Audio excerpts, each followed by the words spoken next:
You expect me to talk? No, Mr. Bond, I expect you to die. So it's Christmas time, and I think that's a perfect reason to finally talk about On Her Majesty's Secret Service, my all-time favorite James Bond film, my number one. I'm already in a festive mood. I got a little cold, so sorry for my raspy voice, but I'm in a festive mood. I got a little eggnog here. I even thought about a Vespa Martini, but I'm filming this until the day, so I'm not sure this would go a little out of hand, maybe, I don't know. But that's a nice treat. I've done it with rum. I'm usually not drinking stuff like that, so I'm not sure what's usually used to make this, which kind of alcohol, but I think the rum perfectly fits the whole thing. So it's warm, it's nice, it's cozy, it's Christmassy, and yeah, let's talk about our Bond Christmas film, On Her Majesty's Secret Service. It's not only my favorite. I love Christmas movies, I'm guilty of that. Yeah, I know it's strange, some being a guy and watching. Don't get me wrong, I'm not watching Hallmark movies. That would go a little too far, maybe. But I love Christmassy mood, and watching the old Home Alone films and stuff like that. Yeah. So yeah, we are all little children deep inside. So cheers, first of all. Merry Christmas. Yeah, it's nice. So, yeah, I was even a little afraid, of talking about this film because it just means so much to me. It holds such a special place in my heart. And, I don't want to mess it up or something, because I love this film so much. I was 3 years old, maybe, when I first saw this film.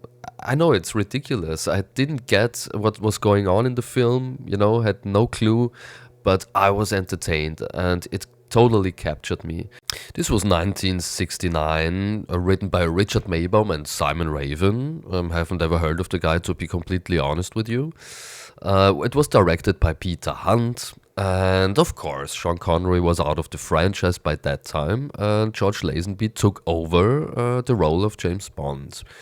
And a lot of people ask me, why is that your favorite Bond film? Because it isn't even a Sean Connery or Roger Moore film, It's the one guy playing Bond who only did one movie, and people didn't like him. So people are surprised, non-Bond fans are surprised when I tell them that's my favorite Bond film. I always tell them it's not so much about who plays James Bond.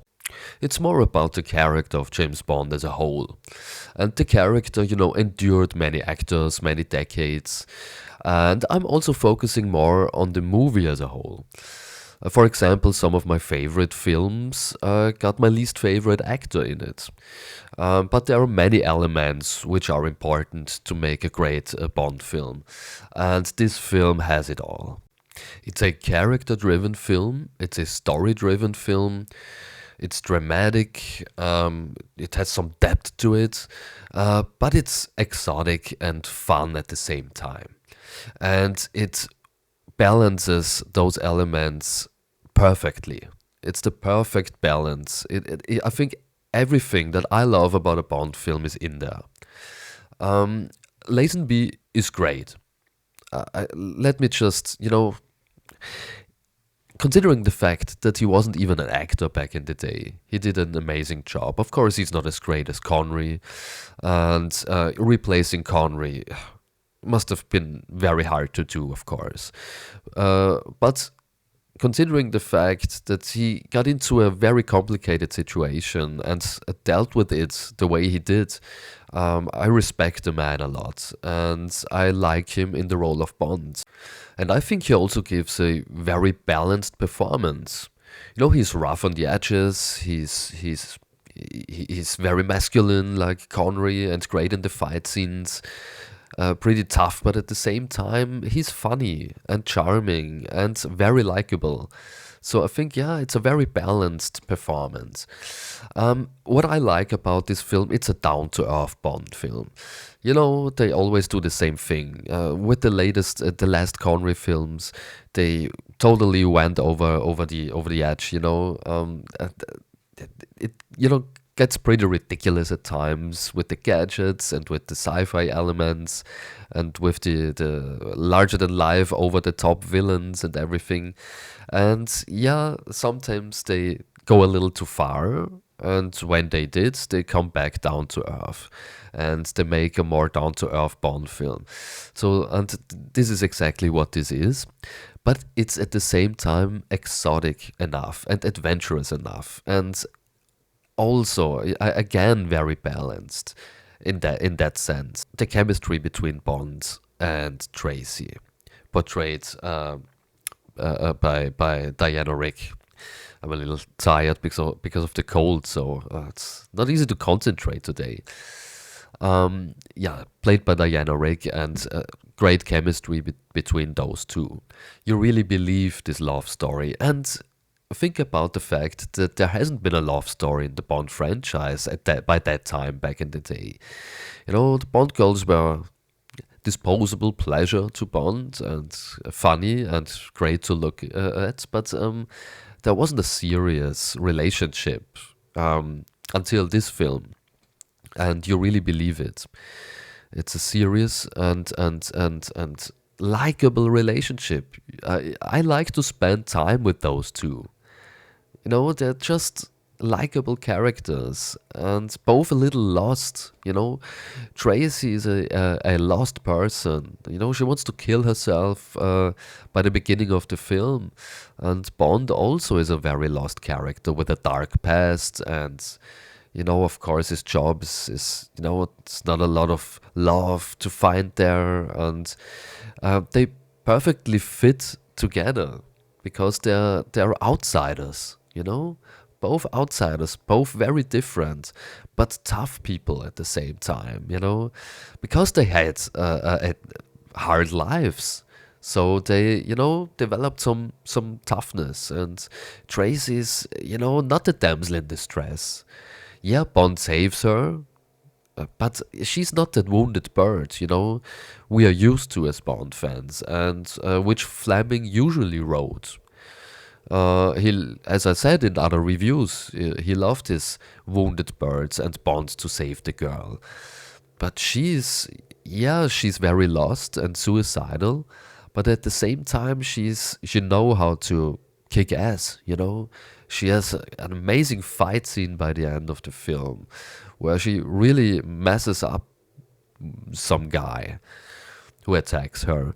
So that's very interesting. I think she's the perfect fit for James Bond, Tracy.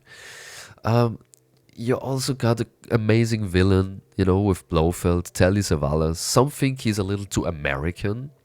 I get that. I totally get it. But I just love him. Maybe because he has a lot of really great lines. And he's just an charismatic presence. Yeah, I really like him. I enjoy his performance. He's my favorite Blofeld of them all. And there are also very memorable side characters in this film, like Mark H. Draco. He's one of the greats. He's like Kerim Bey or Felix Leiter. And I love this whole conversation he has with Bond, where they are talking about Tracy and he describes his daughter's life. And of course, it's not politically correct, but I like it that way. And I think Mark H. Draco is an unforgettable side character and very likable also. There's Ilse Steppert. I think she's Austrian or Swiss, and she played Irma Bunt, such a menacing presence. An interesting henchwoman. A very dark presence, her face and sadly the actress died right after they filmed the movie, but I think she was amazing. I think she's also unforgettable. I was very scared of her back in my childhood days, really. I was just as scared of her as I was of Jaws. She was that menacing to me back in my childhood days. So Irma Bund, also a nice side character. You have amazing locations. It's the Swiss Alps, and Piz Gloria is maybe my favorite Bond location of them all. It's so atmospheric, and the whole winter set, the whole snowy setting. It has a very intense atmosphere, and the set design, and everything that happens at Piz Gloria is, and what the bad guys are wearing, the orange suits, and I don't know, I think it's iconic visuals, iconic iconography. I like everything about this, and of course, amazing action scenes. The whole ski action in the Swiss Alps and everything, created by Willy Bogner. The whole. You have to imagine how difficult this must have been to film those the ski chases, filmed at night, and cameras were huge by that time. On real film rolls and stuff, and it's impressive what they managed to do. High speed ski chase. I don't know how fast those people are going. Very fast. And to get this on camera, uh, while moving, some people were hanging on a parachute to film this, and to film this backwards and stuff like that. It's impressive, amazing action. I love when Bond climbs the rope, and yeah, nothing left to say here. It's just impressive. I really love the set design. I really love the set design of the whole dining room, and everything that happens in there, that Bond is thrown into the presence of those girls. And, of course, they look great and they are beautifully dressed. And it's just so stylish again, it looks so beautiful. And I think this is one of the most beautiful looking Bond films of its time, of the 60s and 70s, also from that era. Beautiful, and it's so cozy at the same time. I really love to watch this around Christmas time. Yeah, it's set on Christmas Eve, and it's a cozy film. It's the perfect film to have. A little eggnog and some cookies or whatever, and watch it with the family. Uh, yeah, but at the same time, you can take it seriously. At the same time, it's a dramatic and believable love story. And I love everything that happens after the ski chase. That this film keeps going and going, and it gets better and better. The whole escape from Piz Gloria, the high speed ski chase. After the ski chase comes an amazing car chase. And I love that Tracy saves Bond. Tracy comes, to save Bond from the bad guys. And that was also new back in the day. Those cliches. Bond girls are just objects, and back in the 90s there was a first glimpse of a strong woman in a Bond film and whatever. No, there have been strong girls in Bond films even back in the day in the 60s. Trace is a perfect example for this. She's tough, she saves Bond. And yeah, there's another ski chase where the whole thing comes off, and amazing. I love the scene in the barn, the love scene, when Bond tells Tracy that he's in love with her and he wants to quit his job. And it's a lovely scene. It's really, but it's not it's not corny, It's really believable and lovely. And as I said, I love to spend time with those people, and how they are on the run, and still, find a little time window to talk about their love. And it's great. It's amazing. And, the whole finale, it's also impressive. And as I said, it keeps going. it never stops being amazing. It never stops being impressive. There's this whole war going on. Like back in the day, that was a trope. There's a big fight going on at the end of every Bond movie, and the how Bond chases down Blofeld. You know, the explosion and chasing him through this, through the snowy environment, and then he finally got into this bobslide, and everything that happens there. It keeps going, and it has so many great ideas. To have a chase scene in this bobslide. That was an amazing idea. Yeah, the bobslide played a little role in the Fleming novel, but not in that sense. And the whole chase is pretty well done. There's an amazing stunt in there where Bond gets thrown out of the bobslide, and it looks terrifying. It looks like the stunt guy. I thought he must have died filming this, or at least broke every bone in his body, because it looks so impressive. And yeah, of course, there's some back projection going on. Yeah, that was just of its time, but the stunt work was ahead of its time, I think. I mean, name another movie of the 60s which has action scenes like this. I can't remember one single film, except from other Bond films, maybe. But outside of the Bond franchise, I don't know if action like this even existed back in the day. So yeah, the whole chase in the bobslide is, it's just another great thing among many great things in this film. And every time you think it's over, it was a great finale, I'm satisfied, another great thing comes ahead, Another amazing action scene, another amazing chase scene.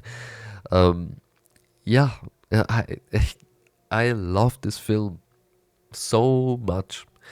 And I think it's the perfectly balanced Bond film. It's elegant, it looks beautiful, it's exotic, it's adventurous, it has amazing action, it has a great story, it has believable and likable characters, it has amazing music by John Barry, one of his top 3 scores, one of his best scores he ever did. Very memorable. Memorable? Is this even a word? I don't know. Very memorable score. You won't get it out of your head. Yeah, it's a perfect Bond film. If you haven't ever seen a Bond film, I would suggest to watch this one, because it's all in there. It's in my top 3. I think it's my number 1. Yeah, of course, sometime I said a Goldfinger took the number 1 spot, but that was just a little, I don't know what I was thinking, because I was rewatching Goldfinger for the first time in years, and I loved it so much. But thinking about it again, and after another rewatch, it's clear to me that this is still my all-time favorite Bond film. And if you haven't seen it in a while, please do yourself a favor. It's Christmas, it's the perfect occasion, perfect time to give this a rewatch. Do yourself a favor and rewatch it. Maybe show it to your family, maybe they like it. Create other Bond fans. So I'm wishing you a Merry Christmas, great time with your families. We will see each other very soon if you want to. So, love you, love the Bond community, and see you very soon.